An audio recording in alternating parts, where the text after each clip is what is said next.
Como dijo nuestro hermano, esta es la tercera reunión de 4. El tema ha sido el Padre Nuestro, eh, dentro de un gran tema que es la oración, por supuesto. Y este Padre Nuestro es un modelo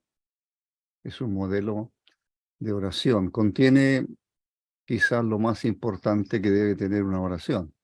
No todas las oraciones van a ser exactamente como el Padre Nuestro, como el Señor lo enseña, porque el Señor está enseñando a orar. Un discípulo y el Padre Nuestro se relata solamente en Mateo 6, que es parte del Sermón del Monte, y en Lucas 11:1, cuando el Señor estaba orando en cierto lugar, los discípulos le ven, y uno de ellos, uno de los discípulos, no sabemos quién, le pide al Señor: Señor, enséñanos a orar. Así, creo que todos los días aprendemos un poquito a orar, espero.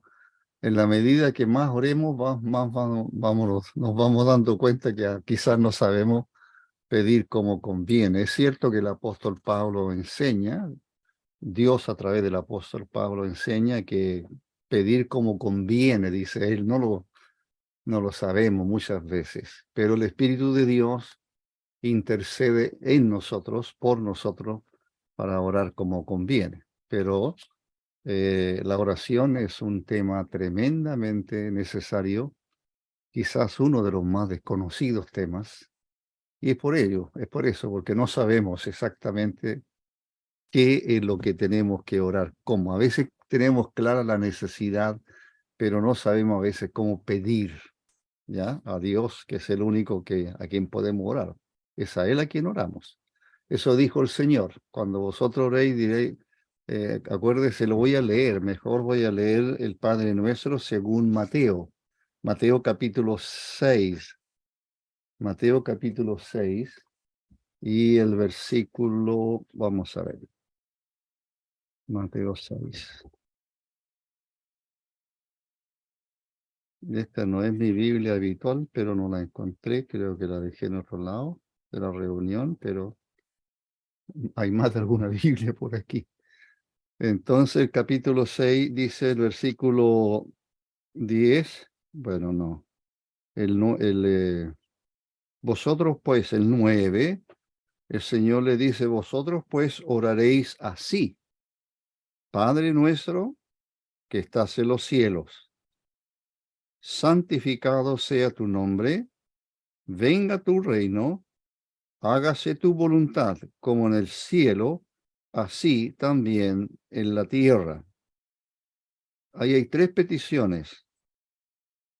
Y las 3, hay 6 peticiones para algunos en general, en todo el Padre Nuestro. Estas son las primeras 3, y estas primeras 3 solo tienen que ver con la persona de Dios. No es algo que estamos pidiendo para nosotros. No estamos preocupando de la gloria del Señor. Hágase tu voluntad, etcétera. El 11, el pan nuestro, y estas oraciones que vienen ahora son para nosotros. El pan nuestro de cada día, dánoslo hoy, y perdónanos nuestras deudas, como también nosotros perdonamos a nuestros deudores. Y no nos metas en tentación, mas líbranos del mal, porque tuyo es el reino y el poder y la gloria por todos los siglos. Amén.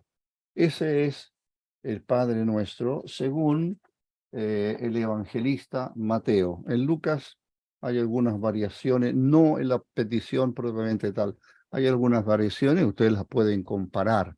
Nosotros creo que alcanzamos a ver las 2 primeras. Voy a revisar aquí. Y nos falta la tercera petición. Ya dije que el Padre Nuestro tiene dos secciones de peticiones. Las primeras 3 tienen que ver con la persona de Dios. Padre Nuestro que estás en los cielos. Padre Nuestro está indicando a quién oramos, pero indica algo mucho más todavía. Está indicándonos una relación familiar, si queremos, una una personal. Dios es mi Padre, y cuando yo oro me estoy dirigiendo a mi papá, a mi padre, perdón, no papá, nunca se dice papá, a mi padre.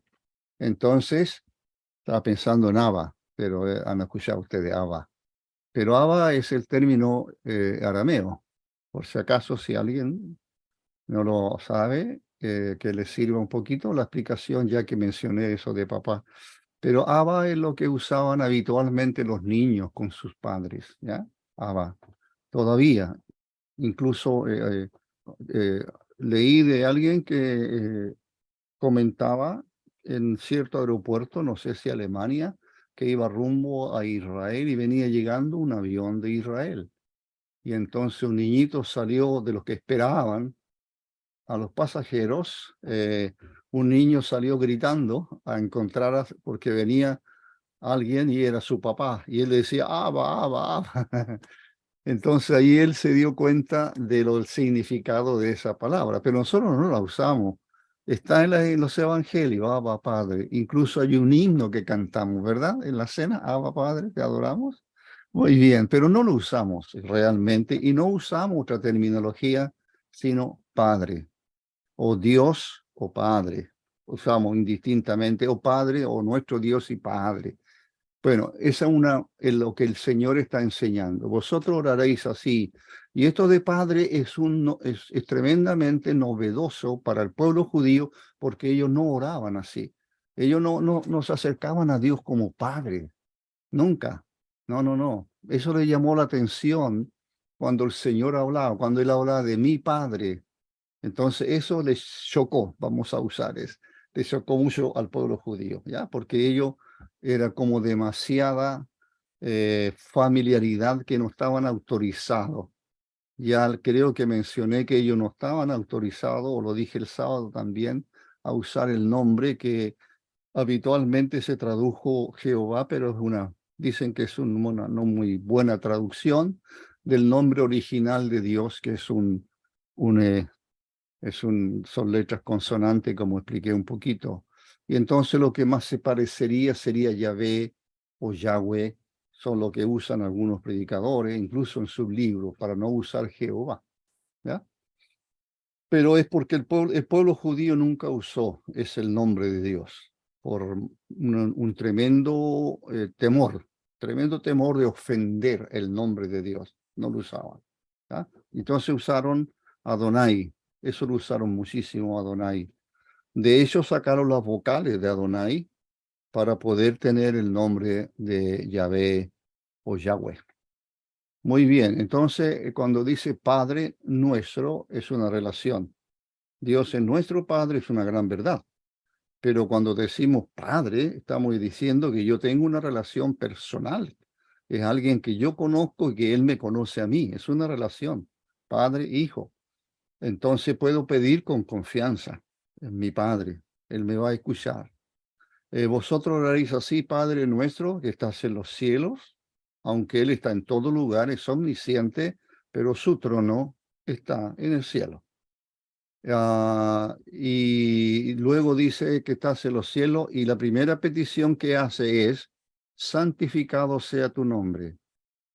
La segunda es, hágase tu voluntad. Padre nuestro que estás en los cielos, santificado sea tu nombre, hágase tu voluntad como en el cielo, así también en la tierra, venga tu reino. Esas tres peticiones solo tienen que ver con Dios, no con mis necesidades, no con mis necesidades. Tiene que ver cuánto yo quiero, deseo, anhelo que la persona de Dios, que la gloria de Dios, que Él, el Dios nuestro, sea honrado, sea glorificado, santificado sea tu nombre. Yo no puedo agregar santidad a Dios.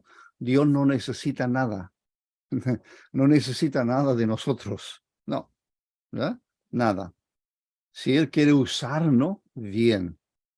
Que Él necesite mi vida, no. Yo si quiero, se la ofrezco, pero no es que Él necesite algo, no. Él no va a ser más Dios, Él no va a ser más santo, Él no va a ser más glorioso, no va a ser más soberano, no. Todos sus atributos de Dios son únicos, jamás cambian porque Él es inmutable, ¿ya? Por tanto, su amor es inmutable, su gracia es inmutable, su santidad es inmutable, su gloria es inmutable. No hay nada que Él necesite, ¿ya? Entonces, ¿por qué orar por la santidad de Dios? Más bien es para que este mundo y los creyentes que más conocemos, su nombre no sea deshonrado. Es lo que tenemos que hacer. Es que mi propia vida, la iglesia, sea un lugar de santidad, sea un lugar, todos los hermanos, más que el lugar mismo, nosotros que somos templo de Dios, seamos realmente un lugar santo, donde Él realmente more, por supuesto. Así que no puedo agregar santidad a Dios.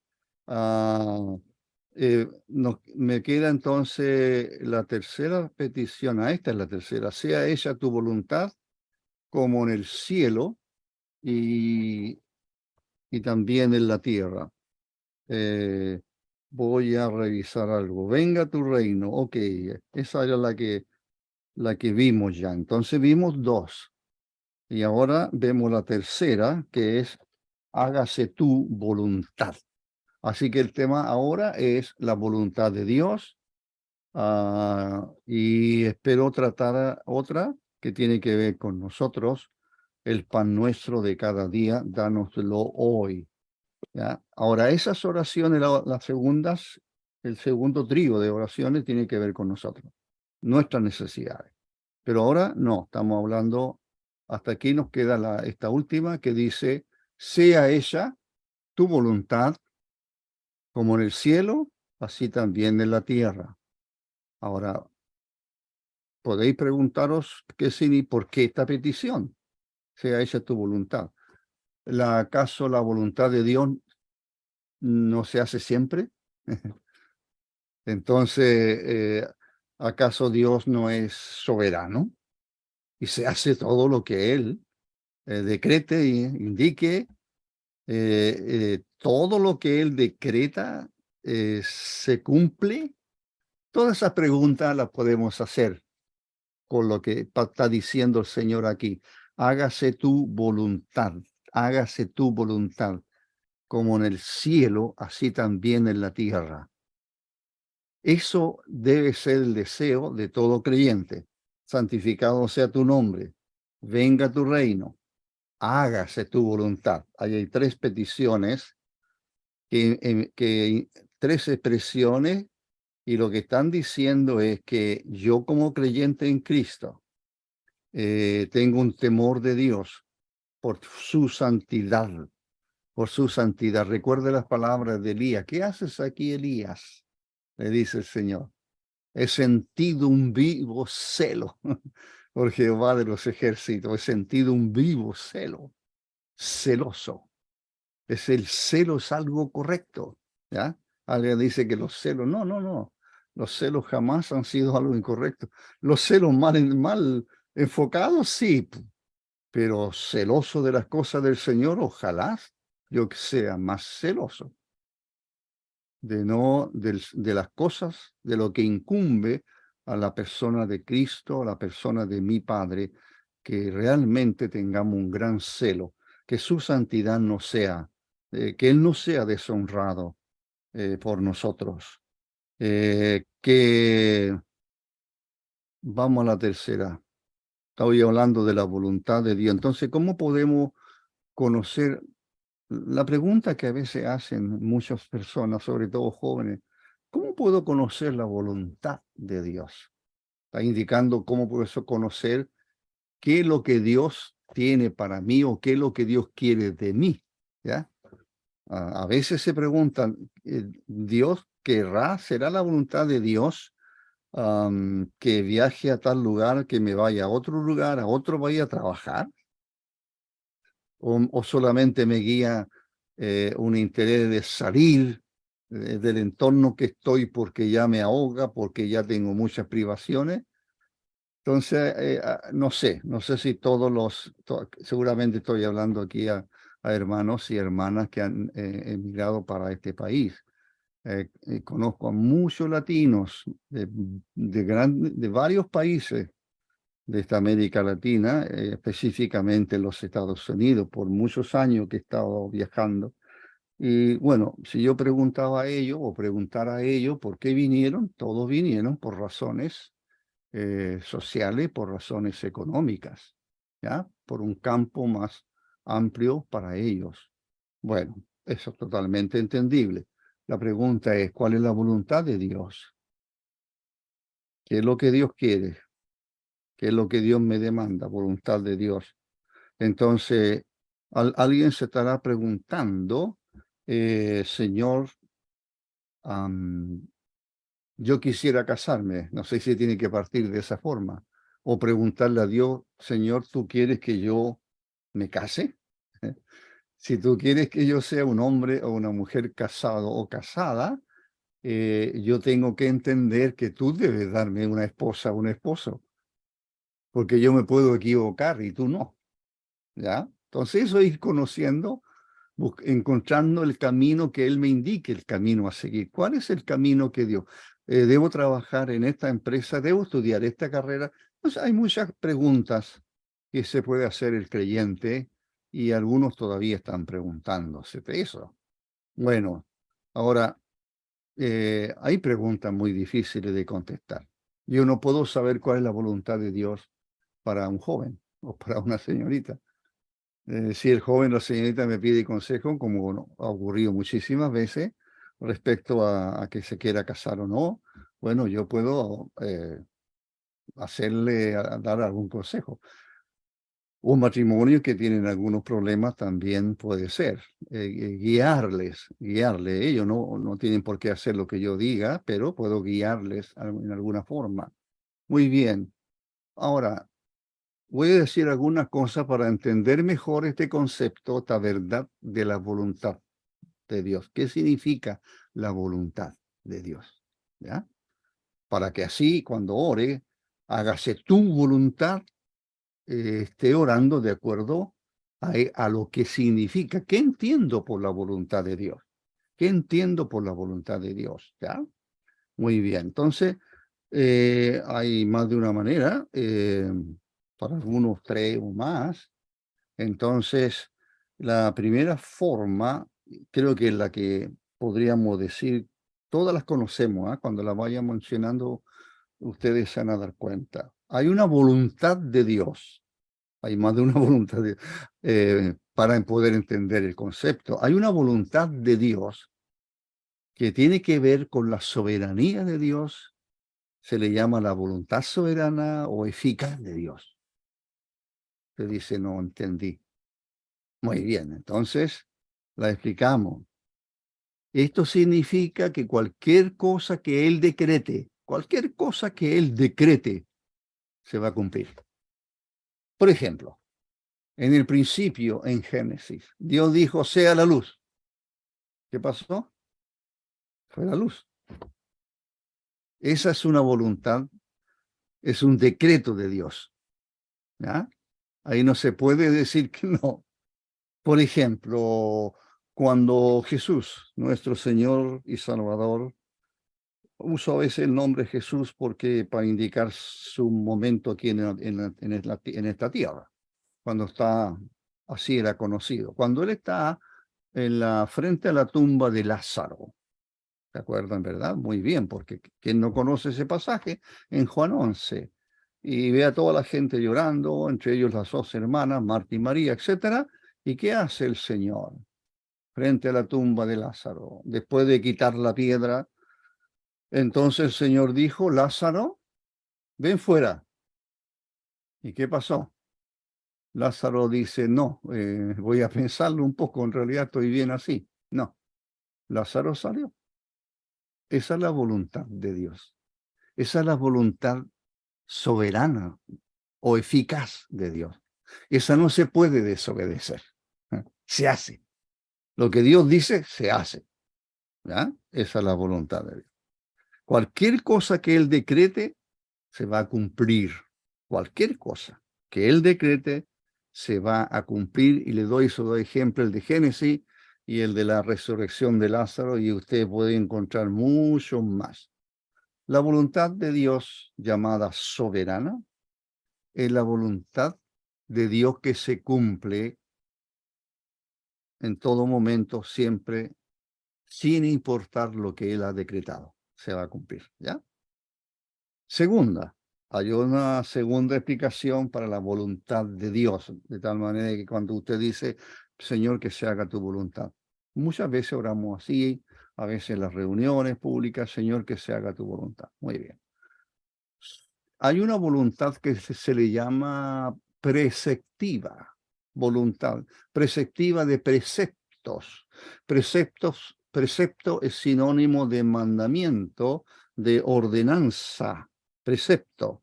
Los preceptos del Señor son los mandamientos del Señor, son las leyes del Señor, ¿ya? Son las ordenanzas del Señor ¿para quién? Para su pueblo. Israel en la antigüedad, la iglesia hoy, ¿verdad? Los mandamientos de Dios, las leyes de Dios, esa voluntad se le llama voluntad preceptiva, porque habla de los preceptos de Dios. Son las demandas de Dios para nosotros, ¿ya? Tiene que ver con, repito, tiene que ver con sus leyes, tiene que ver con sus preceptos, tiene que ver con sus mandamientos, son todos sinónimos.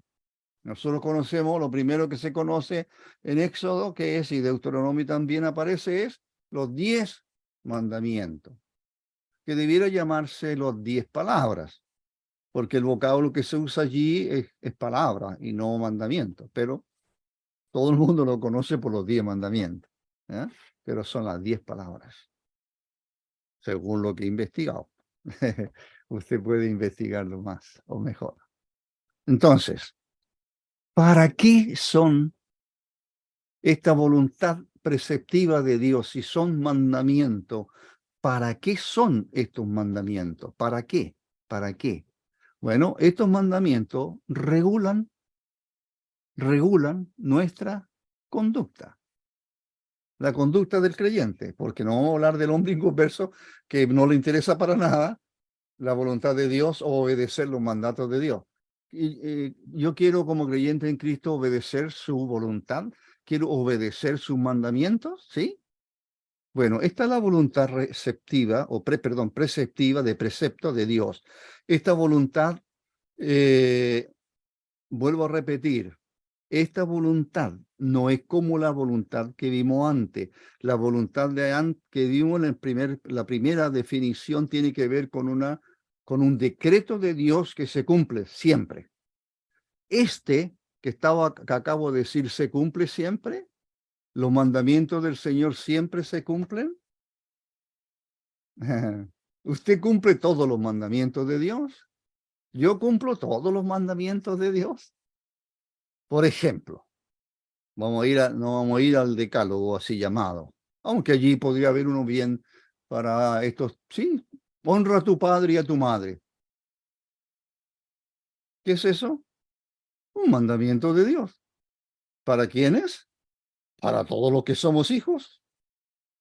Ahora, mis padres ya partieron y los padres de mi esposa que me acompaña aquí también partieron, ya por supuesto a la edad nuestra, ya nuestros padres partieron hace algún tiempo. Pero nosotros tenemos 4 hijos. Ellos, nuestros 4 hijos, ese mandamiento es para ellos. Honra a tu padre y a tu madre. ¿Hasta cuándo? ¿Hasta que me vaya de la casa? No. Hasta que me case. Ya no me preocupo más de ellos. No. Jamás dejan de ser tus padres. Para nosotros jamás dejan de ser nuestros hijos. Están en nuestras oraciones todos los días. Y a eso le sumamos los 8 nietos, entonces crece más la familia.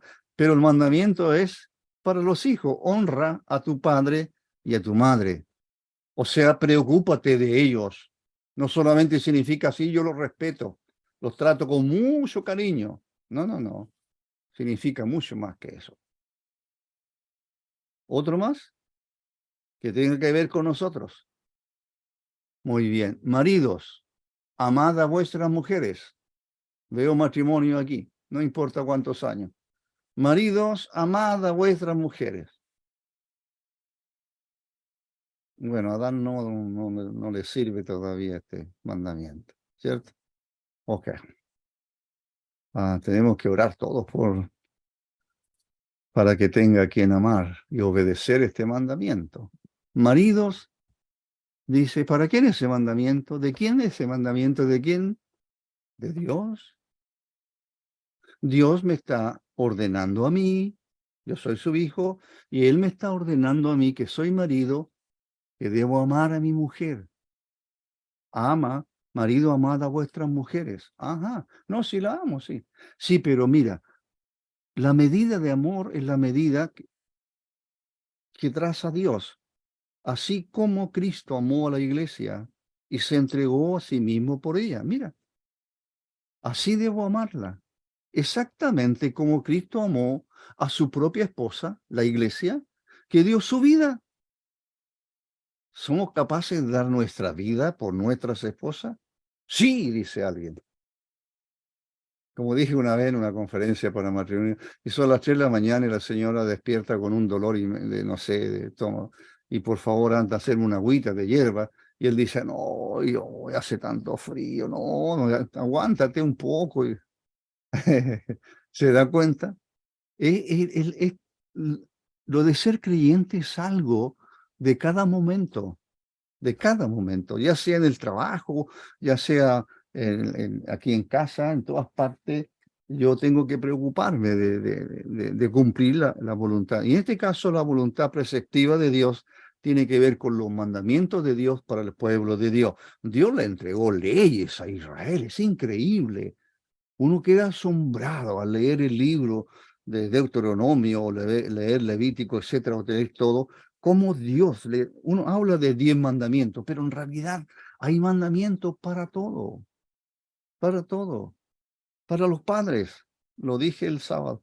Le dice al israelita, respecto a la palabra de, esta mi palabra, le dice Moisés al pueblo de Dios, de parte de Dios, esta mi palabra, dice Dios, la guardarás en tu corazón, hablarás de ella estando en la casa a tus hijos, la enseñarás a tus hijos, hablarás. Mire, son mandamientos de Dios. ¿Para quién? Para una familia, para padres que tienen hijos. Alguien dirá, pero para eso está la escuela dominical. No, no, no, la escuela dominical es una ayuda. ¿Dónde aprende entonces? En la casa. Es la casa. El papá y la mamá son responsables de enseñar la palabra de Dios a sus hijos. Muy bien, esa es la voluntad preceptiva. Tercero, hay otra voluntad. Esta voluntad de Dios tiene que ver con lo que a Él le agrada o le desagrada. Vamos, esta es la tercera. Y esta voluntad de Dios, por ejemplo, tiene que ver con lo que Dios quiere o con lo que Dios no quiere.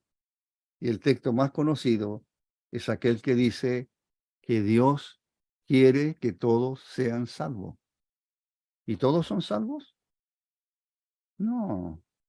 ¿Pero Dios quiere que todos sean salvos? Sí, pero no es un decreto.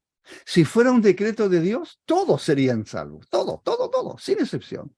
Pero Dios no dice eso. No es un decreto. Dios lo que está diciendo es Dios quiere que todos sean salvos, y en forma negativa lo está diciendo, Dios no quiere que ninguno se pierda. ¿Dios quiere que alguien vaya a la condenación eterna? No, para nada. Ahora, si eso fuera un decreto de Dios, nadie iría y no habría infierno. Y puede conversar con un adventista y le va a dar ciertas explicaciones del infierno, que por supuesto no aceptamos. Así que el Señor no quiere. Entonces, el Señor quiere que todos sean salvos, y por eso predicamos el Evangelio. Cristo murió en la cruz, predicamos a Cristo y a este crucificado, y tenemos que predicar, dice Pablo, de tal manera que no se haga vana la cruz de Cristo. Tenemos que predicar el Evangelio para que personas sean salvas, porque Dios quiere salvar al pecador. Dios quiere salvar al pecador. Así que ahí están las tres, por lo menos tres conceptos de la voluntad de Dios. ¿Qué más dice el texto? No he mirado la hora. 20:40, dice el PC aquí, 20:40. Va, alcanzo. A ver, un punto más. Todavía no he terminado este. ¿Ya? Muy bien. ¿Qué sigue diciendo el Señor? Que se haga tu voluntad, Ya hemos hablado solamente hemos hablado hasta aquí de la voluntad de Dios, una voluntad que decreta, son decretos de Dios, que eso se hacen siempre. No hay discusión. Es un decreto. Por eso se habla en la Biblia y los teólogos hablan mucho del decreto de Dios. Perfecto. Pero hay otra voluntad de Dios que es una voluntad preceptiva, le han colocado ese título para indicar que tiene que ver con los mandamientos de Dios para su pueblo. ¿Y estos mandamientos se obedecen siempre? No, no, no existe. Tal vez el creyente que cumpla todos los mandamientos de Dios. ¿Mm? Entonces, pero los mandamientos de Dios son para ordenarnos. Dios nos traza un camino y ese camino es de acuerdo a su voluntad. Si nosotros lo hacemos, estamos haciendo la voluntad de Dios. Así que aquí dice que la voluntad de Dios, como en el cielo, dice el Señor, hágase tu voluntad aquí en la tierra, hablando de aquí en la tierra, de la misma manera o parecido, no sé, pero dice como en el cielo. Entonces compara el cielo con la tierra. ¿Y qué hay en el cielo? Ángeles, seres angelicales.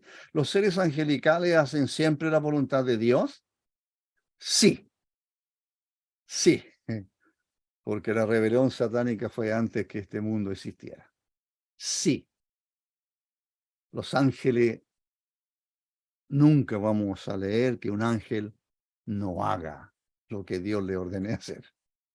En cambio, los creyentes, Dios nos ordena, ya cité algunos, padres, no exasperéis a vuestros hijos.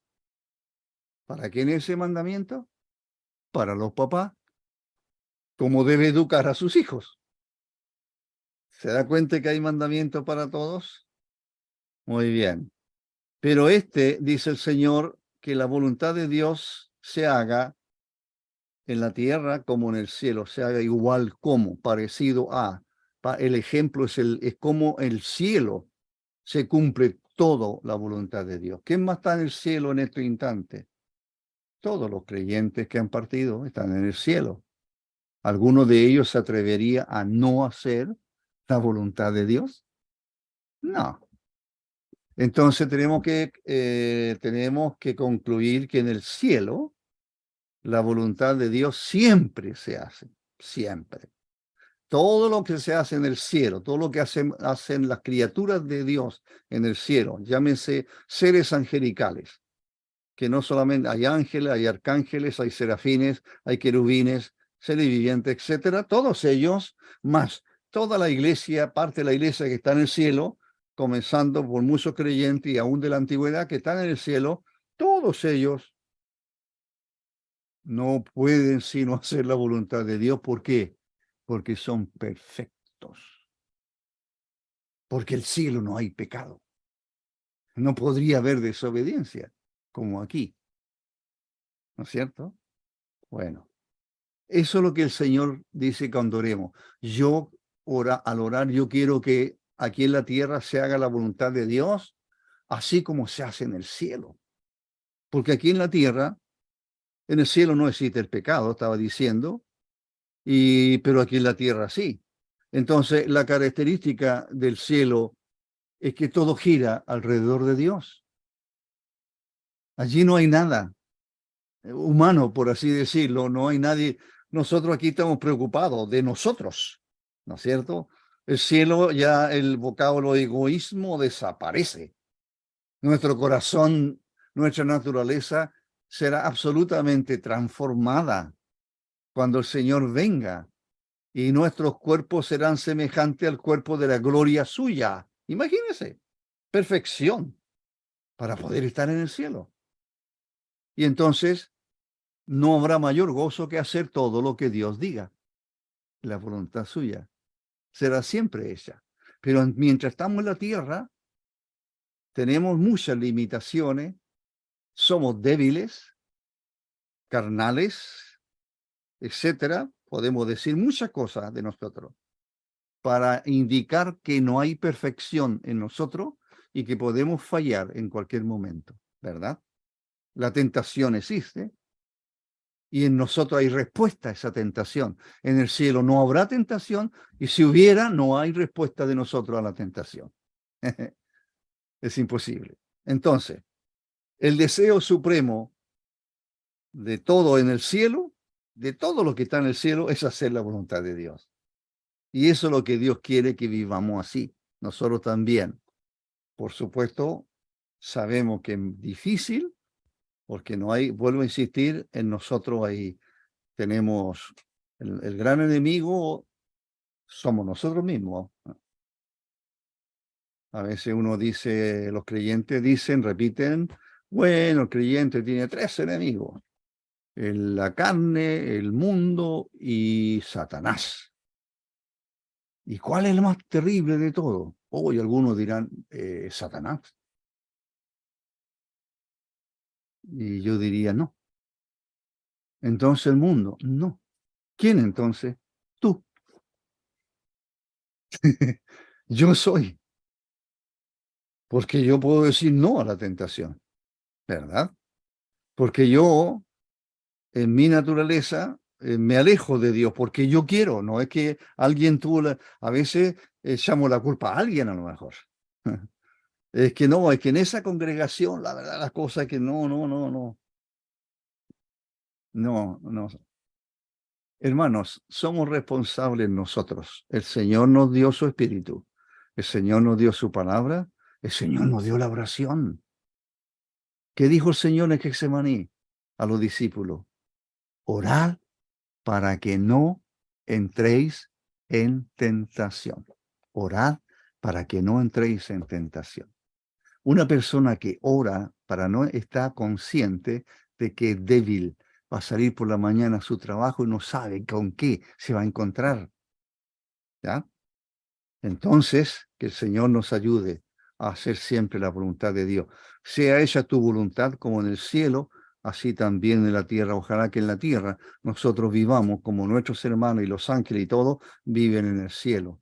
Porque aquí tenemos que afirmar que no hay capacidad en nosotros para hacer la voluntad de Dios. Sí tenemos de Dios muchos elementos que nos ayudan a hacer la voluntad de Él. Muy bien. Entonces, cuando oramos, tenemos que tener presente quién es Dios y quiénes somos nosotros. ¿Ya?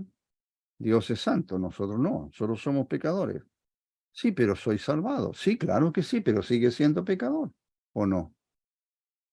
Sigue teniendo pensamientos a veces no buenos. De repente sigue teniendo un ligero, no voy a decir odio, pero un ligera animosidad hacia alguien, no sé, no estoy hablando muy en general. ¿Por qué? Porque no somos perfectos, porque nuestra naturaleza nos juega malas pasadas. Así que, entonces, nosotros, me queda, para entender lo de la voluntad de Dios, voy a mirar por poquito, quizás tiempo, pero la oración del Señor en Getsemaní. Eso fue el jueves por la noche o al atardecer.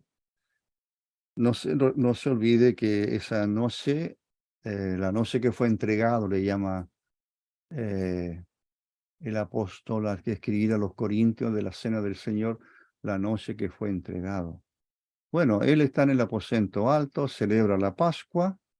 Pasaj significa la Pascua, comer el cordero pascual. Y estando allí en esa fiesta, él toma una copa. Entre paréntesis, en la fiesta de la Pascua se tomaban 4 diferentes copas, ¿ya? 4 diferentes motivos. Para entender mejor la cena del Señor, tienen que estudiar un poquito de la Pascua también. Porque el Señor le dijo a los discípulos, o los discípulos le preguntan, ¿dónde quiere que preparemos la Pascua? No dice dónde quieres que celebremos la cena del Señor, no, para ellos no existe. Y no la celebraron hasta después del día de Pentecostés. Entonces no hay que confundir. ¿Qué es lo que había en la mesa? Bueno, están comiendo un cordero. Lo están comiendo con hierbas amargas. hay diferentes cánticos allí, hay toda la fiesta de la Pascua. Y en el momento, algunos tenían nombre esas copas, cuando puede ser para algunos que he escuchado, que he preguntado, podría haber sido la tercera copa, llamada de la redención, cuando el Señor se para, dijo, esta es mi sangre que por vosotros se derrama. Antes había hablado del pan. ¿Qué pan? Bueno, un pan sin levadura. Y entonces nosotros, ¿por qué no tenemos pan sin levadura? Dirá alguien. ¿Y lo que tomaron era vino? Sí, tal vez un vino, sí. Tal vez un poco dulce, probablemente. No sabemos. ¿Y los vasos serían vasos de qué? ¿De plata, de oro, de barro? ¿Quién sabe? Entonces, antes de cuando hablamos de la cena del Señor, que es otro tema, qué importante es tener claro algunas cosas. Bueno, el Señor está en Getsemaní. Después del aposento alto van a Getsemaní y Él va a orar, ¿verdad? ¿Cuál es su oración? Él está orando. Le dice a los discípulos, mi alma está muy triste hasta la muerte. ¿Por qué? Porque al día siguiente va a ser clavado a la cruz y el dolor más grande fue el dolor de la separación de Dios, el abandono de Dios. Dios lo abandona. Así dice él en la cruz. ¿Por qué me has desamparado? ¿Sabe lo que significa desamparado? Significa dejar a alguien para que sufra, pudiendo ayudarlo, pero no hay ayuda para él. Él sufre. ¿Por qué sufre? Porque en su cuerpo está llevando tus pecados, hermano, hermana, mis pecados. Están siendo cargados en él. Y entonces el castigo de Dios por esos pecados cae. La justicia de Dios se hace presente para castigar el pecado en la persona de Cristo. Él está ocupando nuestro lugar, llevando nuestros pecados, dice Pedro, sobre el madero. Él mismo llevó nuestros pecados en su cuerpo sobre el madero, primero de Pedro, ¿verdad? Entonces, antes de que eso ocurra, en la noche anterior el Señor está orando en Getsemaní. Se postró en el suelo.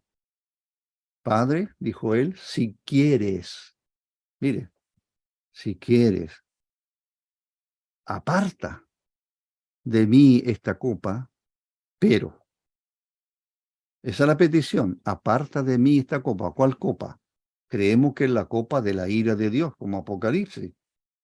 La ira de Dios viene sobre el pecado. Y si Cristo va a estar llevando los pecados nuestros, la ira de Dios caerá sobre él. Entonces el Señor quiere eso. No, ¿cómo va a llevar pecados que no cometió? Aparta de mí esta copa, pero no se haga mi voluntad.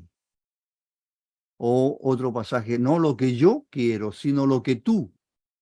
No se haga mi voluntad, sino tuya, la voluntad tuya.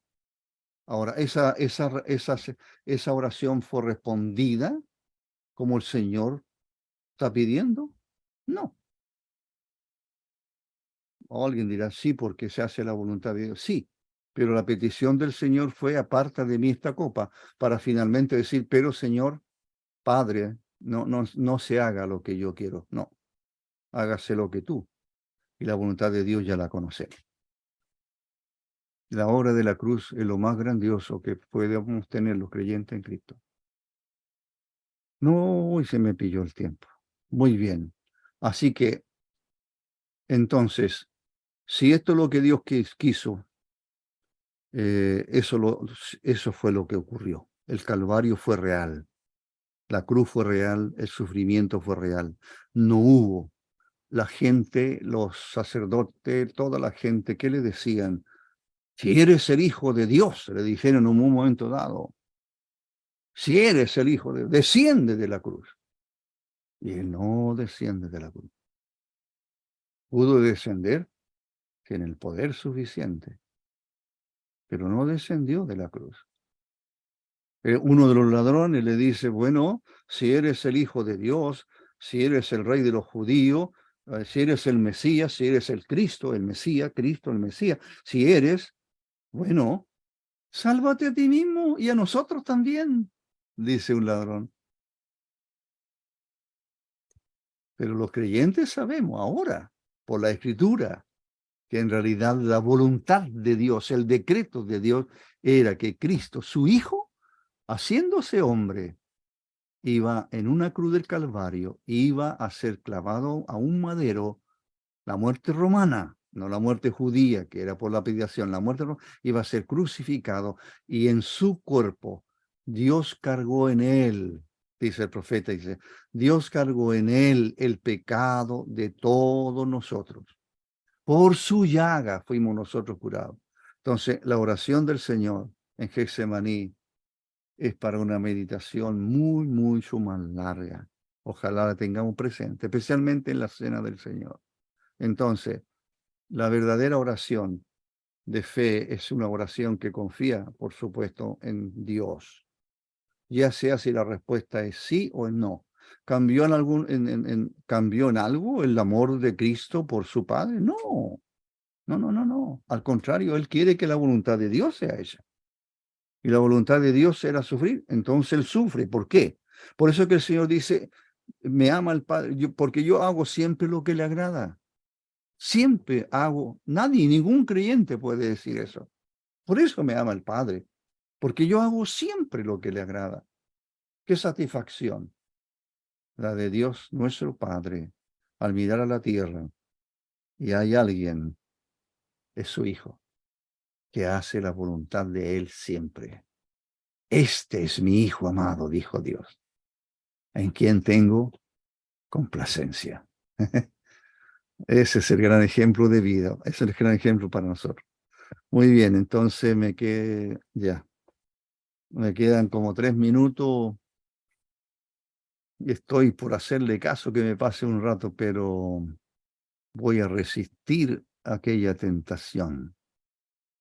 Muy bien, pero lo dejo encaminado. Mire, con esto de la oración fue más largo, pero quería explicarlo lo mejor forma posible, ¿ya? Porque la idea es que aprendamos, ¿no es cierto? Eso es lo que usted quiere, lo que yo entiendo. Yo también, a mí me encanta aprender. Entonces, hablamos de que la oración del Padre Nuestro tiene 3 peticiones y 3 peticiones. Las primeras 3 tienen que ver solo con Dios. Santificado sea tu nombre, venga tu reino, hágase tu voluntad. Esas 3 peticiones tienen que ver con Dios, no conmigo, por así decirlo. No son para mí, no tiene que ver con mis necesidades. Pero las que vienen ahora, las otras 3, es así. ¿Ya? Por eso el Padre Nuestro puede dividirse en 2 grupos, de a 3, y de 3 peticiones cada uno. Entonces, ahora llegamos entonces a lo que tal vez alguien podría decir, esto es lo más importante. No. Si el Señor empezó hablando de la oración con lo que, hablándonos de Dios, quiere decir que lo más importante de la oración es Dios, de verdad, es su honra, etcétera. Ahora hay 3 peticiones que tienen que ver entonces con, de hecho, mire, los pronombres, hágase tú, santificado sea tu nombre, ¿verdad? Hágase tu voluntad, venga tu reino, es tu voluntad, es tu reino, es tu santidad. Ahora no, ahora cambia el pronombre. ¿Y de qué habla ahora? Ahora habla nosotros, en plural. Por ejemplo, danos, Señor, danos. Bueno, si estoy orando en forma privada, poder decir dame. Pero el Señor está hablando aquí como de un grupo. Dice, incluso Él se incluye allí porque habla de nosotros. Danos, ¿qué danos? ¿Qué? El pan. Perdónanos a nosotros. Perdónanos nuestras deudas. Y después habla de que, eh, que Él nos rescate, rescátanos, etc. Entonces, los pronombres que está usando están en plural. Así que ahora la oración hace que el creyente en Cristo ponga delante del Dios y Padre, nuestro Padre, pongamos nuestras necesidades. Señor menciona estas tres. Probablemente en estas tres estén encerradas todas las necesidades que podamos tener. Muy bien, estas últimas tres peticiones, entonces, las que vamos a mirar, puedo dejar encaminado con estas explicaciones. Como dije, es posible que en estas tres peticiones estén sintetizadas todas nuestras grandes necesidades, ¿ya? Entonces, el hombre, no se olvide, somos cuerpo, alma y espíritu, ¿ya? Entonces tenemos necesidades en estos ámbitos de nuestro cuerpo. Entonces la enseñanza es que nosotros ponemos delante de Dios en oración, eso es la oración, ponemos delante de Dios, nos postramos delante de Él y ponemos en oración los detalles de nuestra vida, ¿ya? Entonces, pero como alguien dijo aquí tenemos solamente los titulares, no tenemos los detalles, no tenemos los detalles, ¿ya? Aquí no habla nada de tener una, una, una, una casa ya, no sé, en la dehesa, por ahí. No, no dice nada de eso, ¿no es cierto? O de tener un Lamborghini. Señor, necesito una Lamborghini. ¿Usted necesita un Lamborghini o no sé, no?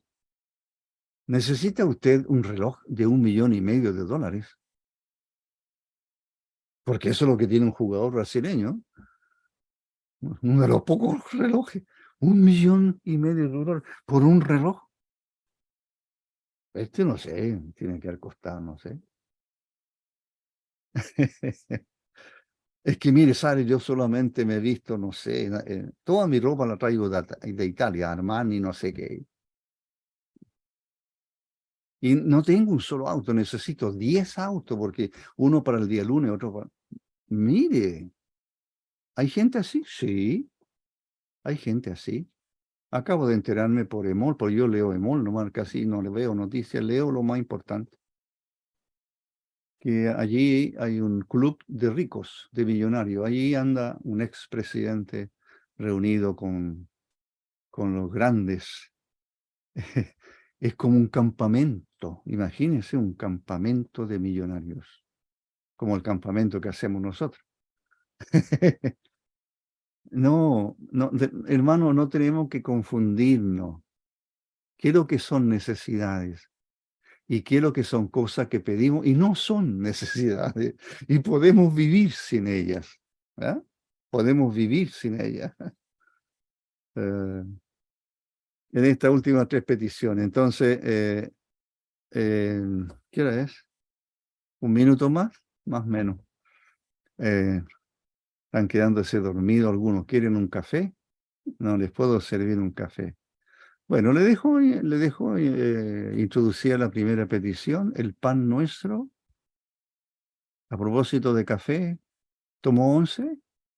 Sí, yo me tomé un tecito como a las 6 de la tarde. Ya no como más, creo.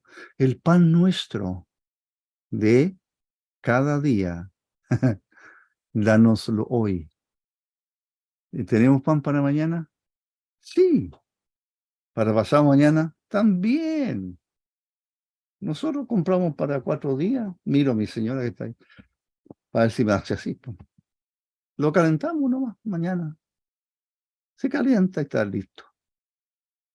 Estamos solos, 20 años casi solos. ¿Mm? Yo soy buen cocinero, entonces ahí nos arreglamos. Se puede cocinar para 2 días, se calienta el otro día. ¿Por qué hacernos problemas? A esta edad, ¿sabe? Ay, mi hermano, no sé, que lo veo que debe tener, no sé, más años que mí, no sé, el papá de, bueno, don Jorge Palacio, padre, padre. Ya como que no sé, ¿qué comemos mañana? O no sé, ya no necesito nada, no. Pero el Señor está hablando aquí del pan. Dice, el pan nuestro de cada día, dánoslo hoy. Y la petición comienza con el cuerpo. ¿Son necesidades propias del ser humano? Sí. ¿Hay que comer? Sí. Hay que alimentarse de la mejor forma posible. Sí, se puede, a veces no, ¿verdad? Después vienen otras necesidades del cuerpo, la vestimenta, ¿no es cierto?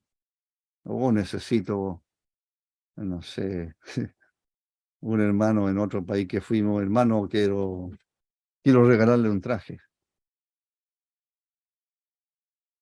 Sí. Y yo le dije, hermano, yo tengo. No, no, no, pero yo quiero regalarle un traje. Pero hermano, yo tengo traje. No, no, no lo me da pena decirle.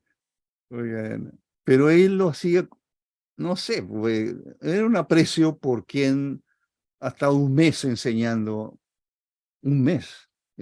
casi todos los días en las iglesias de allí, de ese lugar de los Estados Unidos. Pero ellos de alguna manera querían mostrar su, no sé, su aprecio, su amor, etcétera, etcétera. Así que, ¿nos falta algo? Yo creo que nada, más que suficiente. Pero el Señor está diciendo, ora por lo que tú más necesitas. ¿Qué es lo que más necesito? Bueno, con pan y agua es suficiente. Te dice, pero pan y agua y todos los días y el mismo pan y la misma agua. ¿No sería bueno al pan echarle alguna cosita, ponerle un agregado al lado? Bueno, va a subir de peso.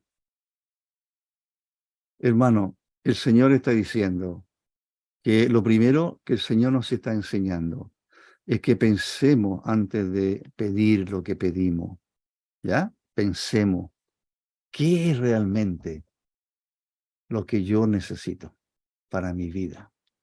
¿Qué necesitamos como familia? ¿Los padres están preocupados por sus hijos? Sí, por supuesto. ¿Dónde van a estudiar? El colegio, pero hay que pagar, la universidad, y hay muchas preocupaciones. Y la verdad es que el salario o el sueldo no alcanza para eso, entonces tendré que vivir de acuerdo a cómo me alcance lo que tengo, no sé. Pero es allí donde importa una oración sincera, abrir nuestro corazón al Señor y decirle, Señor, tengo estas preocupaciones, todas estas, pero no sé realmente cuáles son las más necesarias o son todas necesarias. Yo, Señor, las veo todas necesarias, pero puedo estar equivocado, ¿verdad? Puedo estar equivocado. Bueno, hermano, dejé encaminado esto. Van a ser las 9:10. Dejé encaminado y Dios mediante el próximo martes, me quedaría esta y las otras dos. Bueno, ahí tendría que hablar un poquito más rápido a lo mejor, pero me interesaba explicar mejor ante todas. Me encanta explicar lo más. Es todo lo que yo sé. No, no, no guardo nada. Al menos que yo reestudie, porque eso pasa, a muchos nos pasa eso, ¿verdad? Que uno reestudia el tema y encuentra cosas nuevas y las va agregando, las va agregando. También es así, ¿ya? Por eso que hay libros que se revisan y se reeditan. Es por eso, porque los autores han encontrado quizás más antecedentes. Muchas gracias, hermanos, a todos los que se conectaron. Al principio habían 34, ahora hay 30, quiere decir que hay 4 que no les gustó el tema y se fueron. No le gustó el predicador, probablemente. No se preocupe, hermano. Yo puedo predicarle a 1 o a 100 o a 200 o a 500, no hay problema. Un abrazo, un beso para todos ustedes.